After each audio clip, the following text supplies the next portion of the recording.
ರಾಜ್ಯದಲ್ಲಿ ನಿನ್ನೆಯಿಂದ ಎಸ್ಐಆರ್ ಶುರುವಾಗಿದೆ. ಖುದ್ದು ಸಿಎಂ ಡಿಕೆ ಶಿವಕುಮಾರ್ ಮತದ ಹಕ್ಕು ಉಳಿಸಿಕೊಳ್ಳದೇ ಇದ್ರೆ ಗ್ಯಾರಂಟಿ ಯೋಜನೆ ಲಾಭ ಸಿಗಲ್ಲ ಅಂತ ಹೇಳಿದ್ರು. ಇದೀಗ ಸರ್ಕಾರ ಗ್ಯಾರಂಟಿಗಳಿಗೂ ಫಿಲ್ಟರ್ ಕೆಲಸ ಶುರು ಮಾಡಿದೆ. ಅದರಲ್ಲೂ ಗೃಹಜ್ಯೋತಿ ಗ್ಯಾರಂಟಿಗೆ ಜರಡಿ ಹಿಡಿತಾ ಇದೆ. ಅಷ್ಟೇ ಅಲ್ಲ, ಗೃಹಜ್ಯೋತಿ ಪರಿಶೀಲನೆಗೆ ಎಸ್ಐಆರ್ಗೆ ಕೌಂಟರ್ ಕೊಡುತ್ತಾ ಈ ಪರಿಶೀಲನೆ ಅನ್ನೋ ಪ್ರಶ್ನೆ ಮೂಡ್ತಾ ಇದೆ. ಯಾಕೆ ಅಂತೀರಾ? ಬನ್ನಿ ನೋಡೋಣ ಈ ರಿಪೋರ್ಟ್ನಲ್ಲಿ.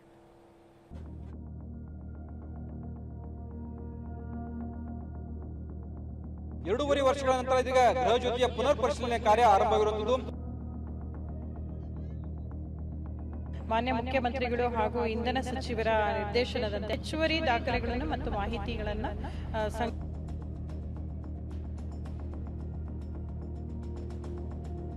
ಎರಡೂವರೆ ವರ್ಷಗಳ ನಂತರ ಇದೀಗ ಗೃಹಜ್ಯೋತಿಯ ಪುನರ್ ಪರಿಶೀಲನೆ ಕಾರ್ಯ ಆರಂಭವಾಗಿರುವುದು. ಮಾನ್ಯ ಮುಖ್ಯಮಂತ್ರಿಗಳು ಹಾಗೂ ಇಂಧನ ಸಚಿವರ ನಿರ್ದೇಶನದಂತೆ ಹೆಚ್ಚುವರಿ ದಾಖಲೆಗಳನ್ನು ಮತ್ತು ಮಾಹಿತಿಗಳನ್ನು ಸಂಗ್ರಹಿಸಿ ವ್ಯಾಲಿಡೇಷನ್ ಮಾಡೋ ಒಂದು ಕಾರ್ಯಕ್ರಮ ಇದು. ಬೇರೆ ರಾಜ್ಯದವರು ಬಂದು ಸ್ವಾಭಾವಿಕವಾಗಿ ತಗೊಳ್ಳೋದೇನಿದೆಯಲ್ಲ ಅದು ತಪ್ಪು. ಗೃಹಜ್ಯೋತಿ ಗ್ಯಾರಂಟಿಗೆ ಜರಡಿ, ಶುರುವಾಯಿತು ಆಪರೇಷನ್. ಎಸ್ಐಆರ್ಗೆ ಕೌಂಟರ್ ಕೊಡುತ್ತಾ ಗೃಹಜ್ಯೋತಿ ಪರಿಶೀಲನೆ. ಅನರ್ಹರಿಗೆ ಗ್ಯಾರಂಟಿ ಯೋಜನೆ ಲಾಭ ಸಿಗಬಾರದು ಅಂತ ಸರ್ಕಾರ ಗ್ಯಾರಂಟಿ ಯೋಜನೆಗಳಿಗೆ ಫಿಲ್ಟರ್ ಮಾಡ್ತಿದೆ. ಇದರ ಭಾಗವಾಗಿ ಇಂದಿನಿಂದಲೇ ರಾಜ್ಯಾದ್ಯಂತ ಆಪರೇಷನ್ ಗೃಹಜ್ಯೋತಿ ಶುರುವಾಗಿದೆ. ಹೌದು, ನಿಮ್ಮ ಮನೆ ಬಾಗಿಲಿಗೆ ಮೀಟರ್ ರೀಡರ್ಸ್ ಬರ್ತಿದ್ದಾರೆ. ಬೆಸ್ಕಾಂ, ಹೆಸ್ಕಾಂ, ಮೆಸ್ಕಾಂ ಸೇರಿದಂತೆ 5 ಎಸ್ಕಾಂ ವ್ಯಾಪ್ತಿಯಲ್ಲಿ ಸರ್ಕಾರದ ಮೆಗಾ ಸರ್ಜರಿ ಶುರುವಾಗಿದೆ. ಮನೆ ಮನೆಗೆ ಬರೋ ಮೀಟರ್ ರೀಡರ್ಸ್ ನೀವು ಕೊಟ್ಟಿರೋ ಮಾಹಿತಿ ಅಸಲಿಯೋ ನಕಲಿಯೋ ಅಂತ ಸ್ಪಾಟ್ ನಲ್ಲೇ ಜಾಲಾಡಲಿದ್ದಾರೆ. ಹಾಗಿದ್ರೆ ಗೃಹಜ್ಯೋತಿ ಪರಿಷ್ಕರಣೆ ಹೇಗಿರುತ್ತೆ? ಪರಿಷ್ಕರಣೆ ವೇಳೆ ಮನೆಗೆ ಬರೋ ಮೀಟರ್ ರೀಡರ್ಸ್ಗೆ ಏನೆಲ್ಲ ದಾಖಲೆ ಕೊಡಬೇಕು ಅನ್ನೋದನ್ನ ತೋರಿಸ್ತೀವಿ ನೋಡಿ. ಮನೆಗೆ ಬರೋ ಮೀಟರ್ ರೀಡರ್ಸ್ಗೆ ಆಧಾರ್ ಕಾರ್ಡ್, ವೋಟರ್ ಐಡಿ ಕೊಡಬೇಕು. ನಿಮ್ಮ ಪಾನ್ ಕಾರ್ಡ್, ರೇಷನ್ ಕಾರ್ಡ್ ಕೊಡಬೇಕು. ಅಲ್ಲದೆ ಪಾಸ್ಪೋರ್ಟ್ ಗಾತ್ರದ ಭಾವಚಿತ್ರವನ್ನು ನೀಡಬೇಕು. ಇದ್ರ ಜೊತೆಗೆ ಮನೆ ಮಾಲೀಕರಾಗಿದ್ರೆ ಮನೆ ದಾಖಲೆ ಅಥವಾ ಬಾಡಿಗೆದಾರರು ಅಥವಾ ಲೀಸ್ಗೆ ಇದ್ರೆ ಅದರ ಅಗ್ರಿಮೆಂಟ್ ದಾಖಲಾತಿ ನೀಡಬೇಕು. ಜೊತೆಗೆ ಮತದಾರರ ವಿವರ, ಆದಾಯ ತೆರಿಗೆ, ಕೆಲಸದ ವಿವರ ಸೇರಿ ಒಟ್ಟು 6 ಪ್ರಮುಖ ಮಾಹಿತಿಯನ್ನ ನೀವು ಒದಗಿಸಬೇಕಾಗತ್ತೆ.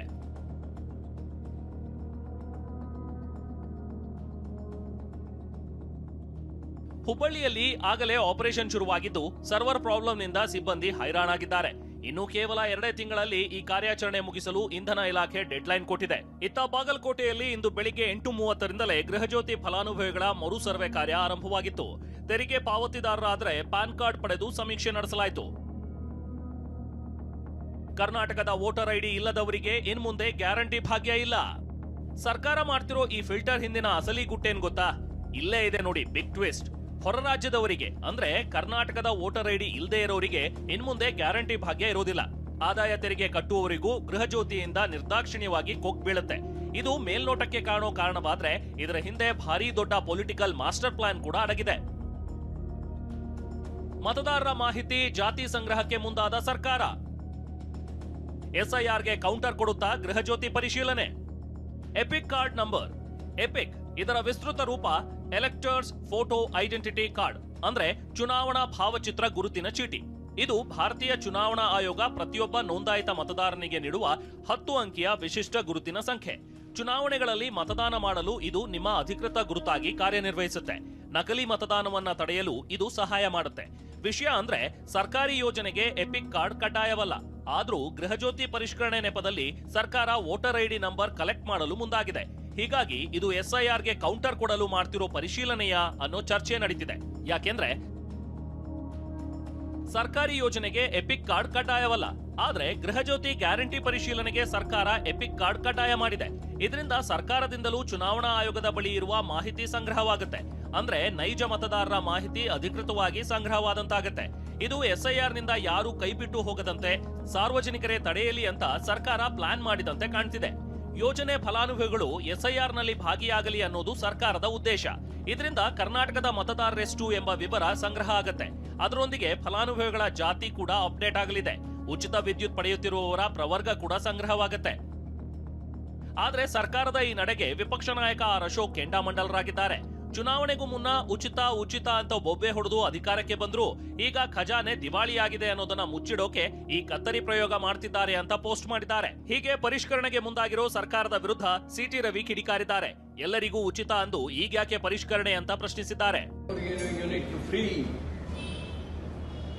ಈಗ ಕಂಡೀಷನ್ ಅವಾಗ ಬೇಕೋ ಬೇಡವೋ, ಈಗ ಬೇಡ ಅಂದವರು ನೀವು ಅದನ್ನ ಜೀವಿತ್ ಪಾಲಿಸಿ ಮೂಲಕ ಕೊಟ್ಬಿಡಿ ಅಂತ ಕೇಳ್ತಿದ್ದಾರೆ. ಅವಾಗ ಕಾಕಾ ಪಾಟೀಲ್ಗೂ ಫ್ರೀ, ಮಾದೇವಪ್ಪಂಗೂ ಫ್ರೀ, ಜಮೀರ್ ಅಹಮದ್ಗೂ ಫ್ರೀ. ಈಗ ಕಂಡೀಷನ್. ಅಶೋಕ್ ದಾಳಿಗೆ ಕೌಂಟರ್ ಕೊಟ್ಟಿರೋ ಮಾಜಿ ಸಚಿವ ಮಧು ಬಂಗಾರಪ್ಪ, ಬೇರೆ ರಾಜ್ಯದವರು ಬಂದು ನಮ್ಮ ಯೋಜನೆ ತಗೊಂಡ್ರೆ ಸರಿನಾ? ಕಾರ್ಯಕ್ರಮ ಕೊಟ್ಟಾಗ ಕೆಲವು ಸಲ ತಪ್ಪಾಗತ್ತೆ, ತೆರಿಗೆ ಹಣ ಕ್ಲೀನಪ್ ಆಗ್ಬೇಕು, ಇದರಲ್ಲಿ ಯಾವುದೇ ಹುನ್ನಾರ ಇಲ್ಲ, ಇದು ಬಿಜೆಪಿಯವರ ಬೊಗಳೆ ಅಂತ ತಿರುಗೇಟು ನೀಡಿದ್ದಾರೆ. ಮಾನ್ಯ ಮುಖ್ಯಮಂತ್ರಿಗಳು ಹೇಳಿರೋದು ಯಾರು ತಗೊಂಡು ಹೋಗಿದ್ದಾರೆ ಅವರಿಗೆಲ್ಲ ಅಫ್ಕೋರ್ಸ್ ಬಿಜೆಪಿಯವರು ಅದನ್ನ ವಿರೋಧ ಮಾಡ್ತಾರೆ. ನಾನು ನಿಮಗೆ ಪ್ರಶ್ನೆ ಕೇಳೋದು, ಬೇರೆ ರಾಜ್ಯದವ್ರು ತಗೋಬೋದಾ? ಅವ್ರಿಗಿಲ್ಲಿ ಮತ ಇಲ್ಲ ಅಂದ್ರೆ ಅವ್ರು ತಗೋಬೋದಾ? ಕೆಲವರೆಲ್ಲ ಹೇಳಿಕೆ ಕೊಟ್ಟ ತಕ್ಷಣ ಬಿಜೆಪಿಯವರು ಇವರು ತೆಗಿತಾ ಇದ್ದಾರೆ, ಇವರು ಬರ್ಬಾದಾಗಿದ್ದಾರೆ ಅದಕ್ಕೋಸ್ಕರ ಅಂತ. ಇದನ್ನ ಒಂದ್ಸತಿ ಕ್ಲೀನಪ್ ಮಾಡೋದು ಒಳ್ಳೇದು. ಬೇರೆ ರಾಜ್ಯದವ್ರು ಬಂದು ಅದನ್ನ ಸ್ವಾಭಾವಿಕವಾಗಿ ತಗೊಳ್ಳೋದೇನಿದೆಯಲ್ಲ ಅದು ತಪ್ಪು. ಮತ್ತೆ ಮತನೇ ಇರೋದಿಲ್ಲ, ಇಲ್ಲಿ ಮತನೇ ಇರೋದಿಲ್ಲ. ಒಟ್ನಲ್ಲಿ ತಿಂಗಳಿಗೊಮ್ಮೆ ಝೀರೋ ಬಿಲ್ ನೋಡಿ ಖುಷಿ ಪಡ್ತಿದ್ದ ಜನರಿಗೆ ಈಗ ನಡುಕ ಶುರುವಾಗಿದೆ. ಮೀಟರ್ ರೀಡರ್ ಕೇಳಿದ 6 ಪ್ರಮುಖ ದಾಖಲೆಗಳಲ್ಲಿ ಒಂದು ಮಿಸ್ ಆದ್ರೂ ಫ್ರೀ ಕರೆಂಟ್ ಕಟ್ ಆಗೋದು ಪಕ್ಕ. ಸರ್ಕಾರದ ಈ ಆಪರೇಷನ್ ಎಷ್ಟು ಜನರ ಮನೆಯ ಗೃಹಜ್ಯೋತಿಯನ್ನ ನಂದಿಸುತ್ತೆ, ಎಷ್ಟು ಜನ ಅನರ್ಹರು ಹೊರಗೆ ಹೋಗ್ತಾರೆ ಅಂತ ಮುಂದೆ ಗೊತ್ತಾಗತ್ತೆ. ಪ್ರಸನ್ನ ಗಾಂವ್ಕರ್, TV9 ಬೆಂಗಳೂರು.